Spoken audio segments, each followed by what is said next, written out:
guys, it's me, Hannah Payne here, and I'm back with another read-along video to read you The Wizard of Oz.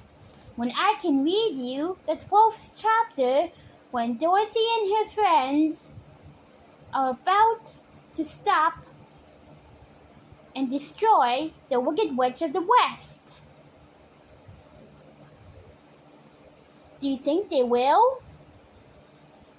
Let's read this next chapter and see what happens. Chapter 12, In Search of the Wicked Witch.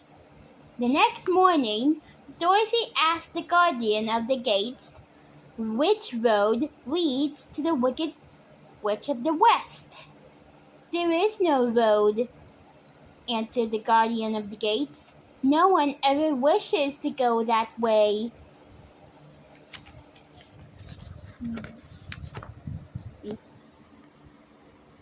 How then are we to find her? Inquired Dorothy. That will be easy, replied the man, for when she knows you are in the land of the Winkies, she will find you and make you all her slaves. Perhaps not, said the Scarecrow, for we mean to destroy her. Oh, that is different, said the guardian of the gates. But take care, for she is wicked and fierce, and may not allow you to destroy her. Keep to the west, where the sun sets, and you cannot fail to find her. They thanked him and turned toward the west. The Emerald City was soon left far behind as they advanced. The ground became rougher and hillier. The Wicked Witch of the West had but one eye, yet it was as powerful as a telescope and could see everywhere. The Wicked Witch was angry to find Dorothy and her friends in her country, so she blew upon a silver whistle that hung around her neck. At once a pack of great wolves came running to her. Go to those people, said the witch, and tear them to pieces. Very well, said one of the wolves, and he dashed away at full speed, followed by the others. This is my fight, said the Tin Man, so get behind me, and I will meet them as they come. He seized his axe, which he had made very sharp, and as the leader of the wolves came on, the Tin Woodman swung his arm and chopped the wolf's head from its body, so that it died immediately. Soon all the wolves lay dead in a heap before the Woodman, then put down his axe and sat beside the Scarecrow, who said, It was a good fight, friend." Dorothy thanked the Tin Woodman for saving them. The Wicked Witch came to her balcony and saw all her wolves lying dead and the strangers still traveling through her country. This made her angrier than before, and she blew her silver whistle twice, and a great flock of wild crows flew toward her, enough to darken the sky. The Wicked Witch said to the King Crow, "Fly at once to the strangers and peck out their eyes and tear them to pieces." The wild crows flew in one great flock toward Dorothy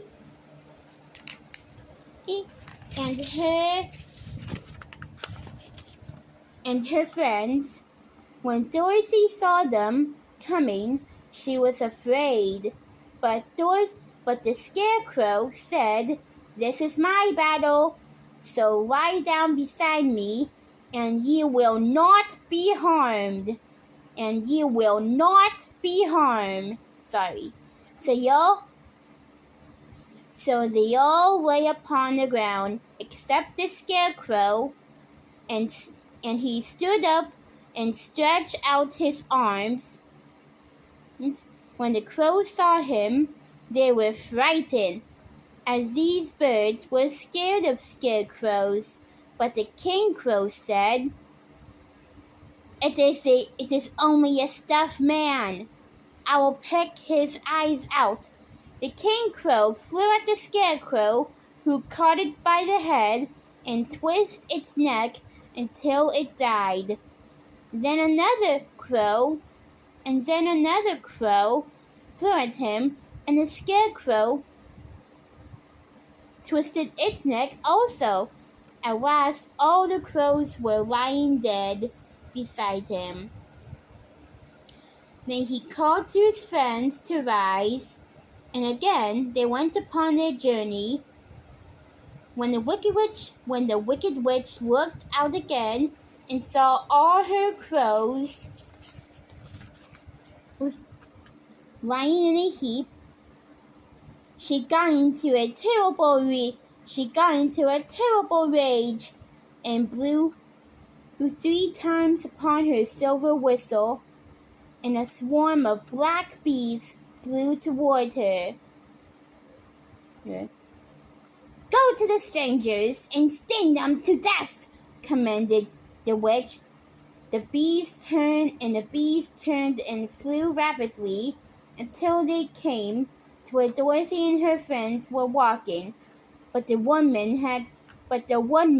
had seen them coming, and the Scarecrow had decided what to do.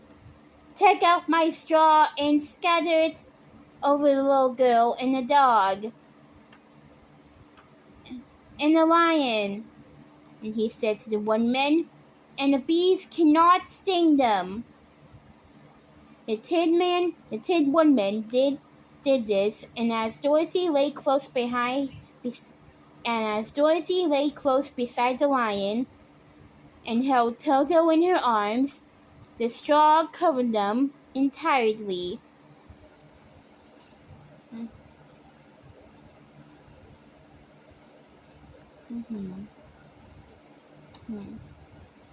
The bees came and found no one but the tin one man to sting. So they flew at him and broke off all their stingers against the tin, without hurting the tin woman at all. As bees cannot live when their stingers are broken, that was the end of the black bees, and they lay scattered around the tin man. They lay scattered around the tin one man like little heaps of fine coal. Then Dorothy and the lion got up, and Dorothy helped the tin man put the straw back into the Scarecrow again until he was good as ever, and they started upon their journey once more. The Wicked Witch was so angry that she sent her slaves, the Winkies, after them. But when they neared the travelers, the lion gave them such a ferocious and loud roar that they turned and ran back as fast as they could. The witch decided to try one last time She went to her cupboard and took out a golden cap that was stuffed with rubies and diamonds. The golden cap had a charm. Whoever owned it it could call the 3 times upon the winged monkeys who would obey any order they were given. The Wicked Witch had used the charm of the cap twice already, so the Wicked Witch took the golden cap from her cupboard and placed it upon her head for the 3rd time, and there she stood upon her left foot, said slowly, "Eepy, Ippy, Pepe, Kaki." Next she stood upon her right foot and said, "Hello, hello, hello." After this, she stood upon both feet and cried in a loud voice, "Zizi, woozy, zeek." Now the charm began to work, and the sun came out of the dark.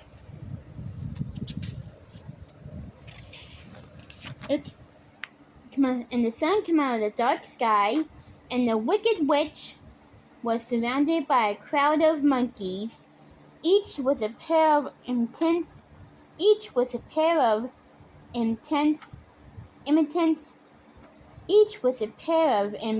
and powerful wings on his shoulders. One, much bigger than the others, seemed to be their leader. He flew close to the witch and said, "You have called us for the 3rd and last time. What do you command?"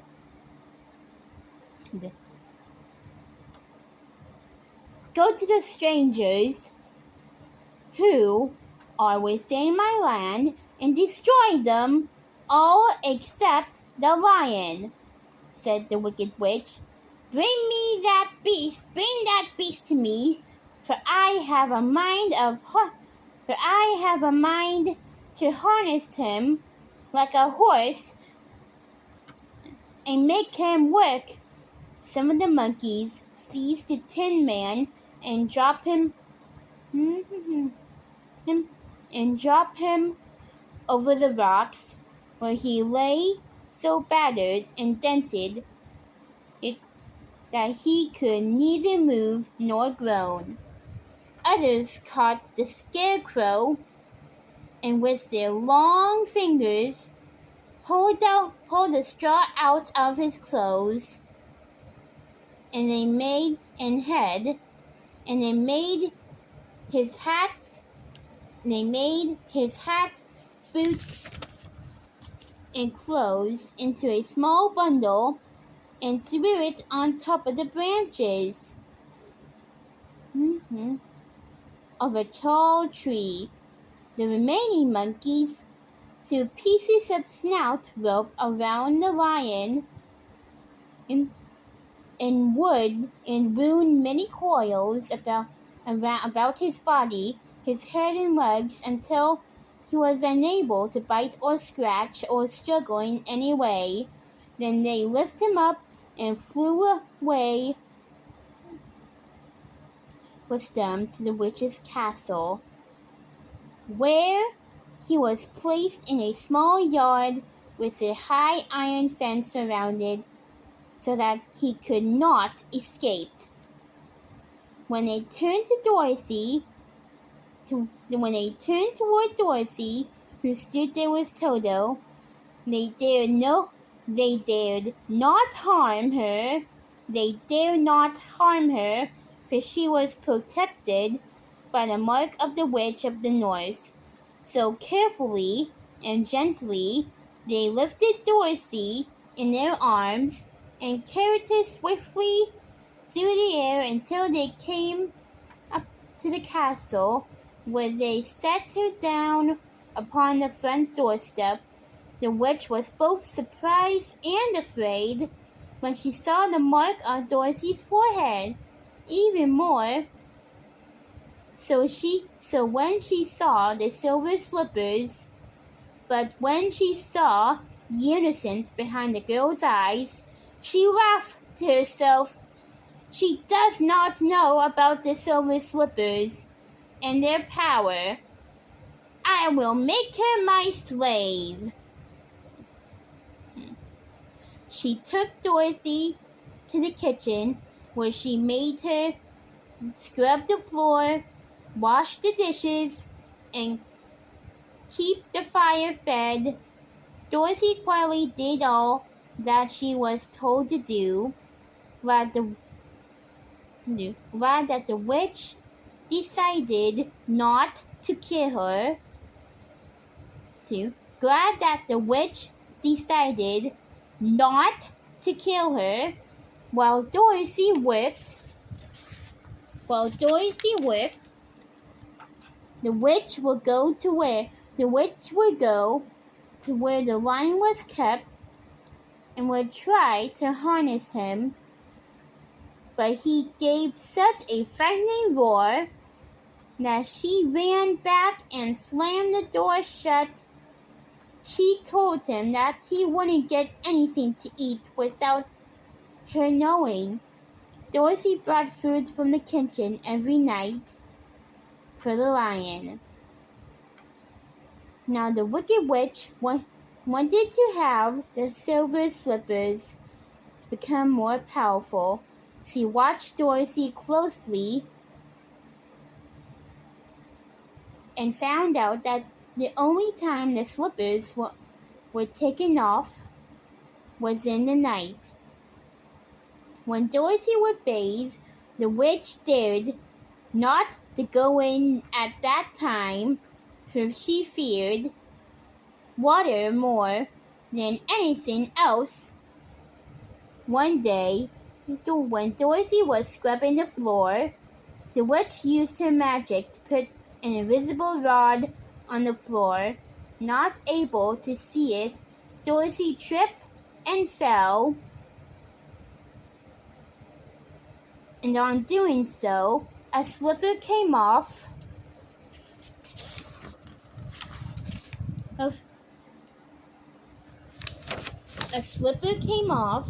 The witch rushed forward. The witch rushed forward and took the slipper, putting her own skinny foot in it. Give me back my slipper! Cried Dorothy, outraged. I will not! Retorted the witch, for it is now my slipper, not yours, you wicked creature! You have no right to take it from me. I shall keep it just the same, the wicked witch said, the Wicked Witch, laughing at her. And someday I shall get the other one from you too. And this made Dorothy so very angry, she picked up the bucket of water that stood nearby and dashed it over the witch, weighing her from head to foot. Instantly, the wicked woman gave a loud cry of fear, and then as Dorothy looked at her in wonder, the witch began to shrink. See what you have done, she screamed. In a minute, I shall melt away. Didn't you know water would be the end of me? Asked the witch in a wailing, despairing voice. Of course not, answered Dorothy. How could I? The witch gave out one final cry before melting completely after picking out the silver shoe, which was all that left of the old woman. She cleaned and dried it with a cloth and put it on her foot again, and then she ran out to the courtyard and tell the lion that the Wicked Witch of the West had come to an end, and that they were no longer prisoners in a strange land. Aww, what a wonderful day. What a wonderful way and clever thing to stop the Wicked Witch of the West. And Dorothy and the lion are not slaves nor prisoners to the Wicked Witch of the West anymore. But that's not the end of the story. There's more to be fulfilled. Find out more in the 13th chapter, and I'll see you all tomorrow.